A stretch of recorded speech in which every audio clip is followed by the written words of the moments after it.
Selamat sore.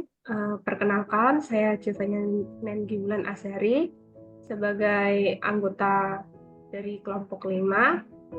Izin untuk mengadakan interview terkait beberapa pertanyaan mengenai wawasan dunia Kristen. Sebelum itu, saya perkenalkan untuk teman-teman saya memperkenalkan. Perkenalkan, nama saya Florentasya dari S1 Farmasi Angkatan 22. Dan perkenalkan, nama saya Putri Patricia Purba dari jurusan S1 Farmasi 2022 juga. Saya Pendeta Timotius Budiono, saya dari Gereja Betani House of Restoration. Wawancara ini kami akan memberikan 2 pertanyaan dan untuk itu Bapak bisa menjawabnya secara singkat saja. Untuk pertanyaan pertama, silakan Florentasya. Baik, untuk pertanyaan pertama, kami ingin mendengar tentang pendapat Pak Budi, bagaimana tentang pengertian akhir zaman menurut pandangan Pak Budi. Terima kasih, boleh dijawab. Pengertian mengenai akhir zaman itu apa sih sebenarnya gitu? Ya, akhir zaman itu sebetulnya di masa bahwa Yesus datang yang pertama sampai Yesus datang yang kedua kalinya, yaitu di akhir zaman itu. Waktu Yesus datang yang kedua kali itu. Ya, kalau secara umum dikatakan memang hari kiamat, gampangannya kan gitu. Oh ya, itu.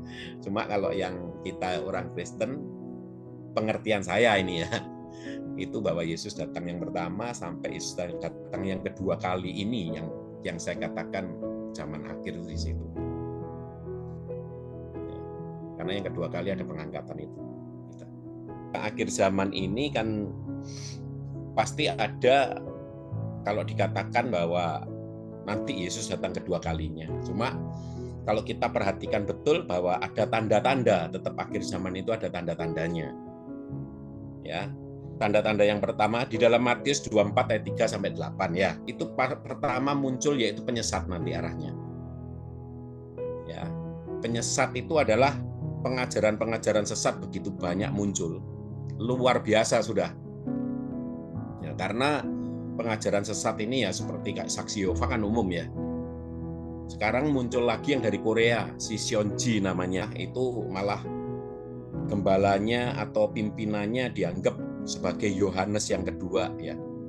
Jadi tidak bisa mati lagi dia katanya. Sesat mulai muncul ya, Mormon, banyak pengajaran, dan terakhir pernah dengar menjual kafling di surga ya, luar negeri itu.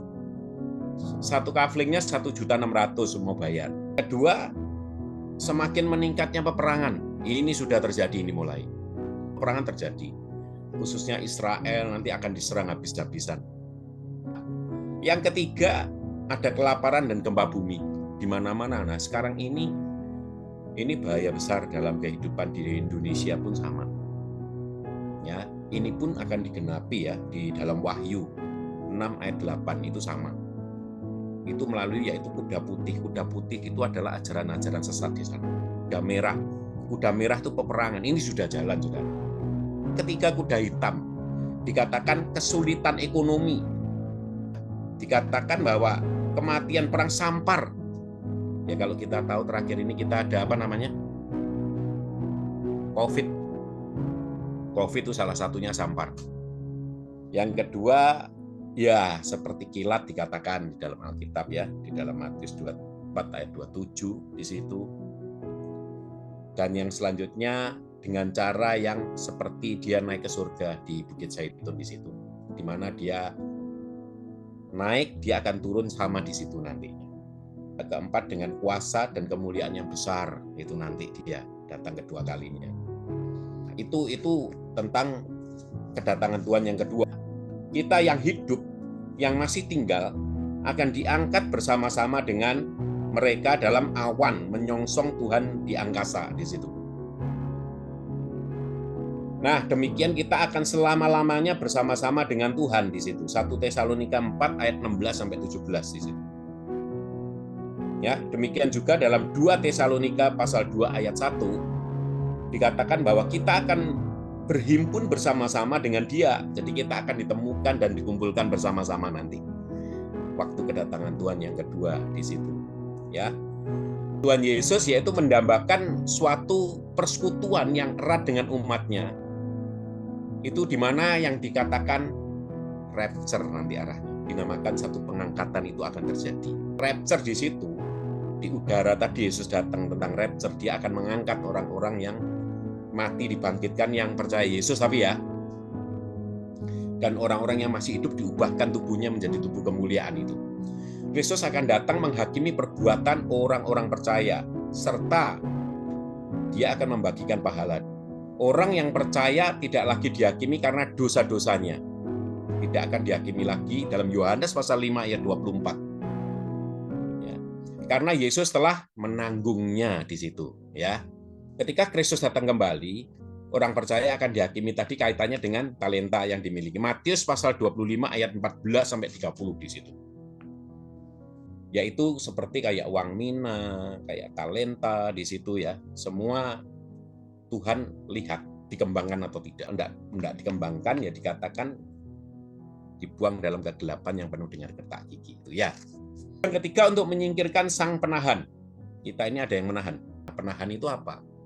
Saya percaya bahwa yang menahan dia ini adalah waktu yang sudah ditentukan, bahwa nanti dia akan keluar, itu ada waktunya. Jadi masa pendurhakaan ini mereka sudah mempersiapkan diri, kalau sudah matang dia akan keluar di sana. Dan tadi kalau pengangkatan kita akan diangkat terlebih dahulu. Mereka di gereja tapi tidak percaya Yesus, menyangkal kuasa Yesus, yaitu antikris sebetulnya ya. Cuma yang saat ini untuk kedatangan Tuhan yang kedua kalinya, ya kita harus mempersiapkan diri betul, ya. Kita harus hidup benar, melekat sama Tuhan, ada pujian dan penyembahan di dalam diri kita, harus mengalami pribadi dengan Tuhan. Kalau tidak, kita tidak akan pernah bisa menang dalam hidup kita. Dan di saat Yesus datang kedua kalinya, kita akan menyangkal dia nanti. Kita akan kalah. Karena ada penyiksaan yang akan terjadi, kita akan menyangkal Yesus sebelum Yesus datang itu nanti. Masa antikris itu ya. Saya kira itu aja. Terima kasih banyak Bapak untuk penjelasannya, sangat luar biasa sekali. Ya, Tuhan berkati yuk. Terima kasih banyak ya Bapak. Ya, Mari. Malam Ibu, kami dari mahasiswa UPH. Di sini kami ingin meminta kesediaan Ibu untuk wawancara, karena di sini kami ada tugas untuk wawancara salah satu pendeta di salah satu gereja. Jadi mungkin kami akan langsung mulai aja ya Bu. Nanti pertanyaannya akan dijelaskan oleh teman saya. Terima kasih Ibu. Kenalkan, saya Gracia Amanda Marpaung Ibu. Jadi untuk saya langsung aja ke pertanyaan pertama. Menurut Ibu sendiri, apa sih itu pengertian dari akhir zaman? Di GPM itu, ya akhir zaman itu dipahami sebagai parusia atau kedatangan Tuhan untuk yang kedua kali. Ya, di mana pada saat peristiwa itu terjadi, maka akan terjadi penghakiman. Ya, penghakiman akhir bagi orang-orang percaya, penghakiman dan penyelamatan. Jadi itu dipahami seperti itu. Ya, akhir zaman itu kedatangan Tuhan untuk kalian kedua, manusia. Oke, terima kasih untuk jawabannya Ibu. Mungkin kita langsung next aja ke pertanyaan kedua yang nanti akan disampaikan oleh teman saya, Esther. Silakan Esther. Baik Bu, untuk pertanyaan yang kedua itu, bagaimana pendapat Ibu tentang kedatangan Tuhan kembali di akhir zaman? Jadi yang tadi, jadi akhir zaman itu dipahami sebagai kedatangan Tuhan yang kedua. Lalu kedatangan Tuhan yang kedua kali itu, yaitu juga dipahami sebagai suatu peristiwa di mana di dalamnya terjadi penghakiman akhir. Penghakiman akhir sekaligus juga penyelamatan bagi orang-orang percaya yang hidupnya benar sesuai dengan apa yang Tuhan kehendaki. Oke, Lalu terima kasih Bu atas jawabannya yang sudah diberikan. Terima kasih ya Bu untuk kesediaannya malam ini untuk wawancara ini. Semoga wawancara ini mendapatkan hasil yang baik untuk kami juga dan juga untuk Ibu. Terima kasih Ibu untuk waktunya. Terima kasih Bu. Dan memberkati. ya, Ibu.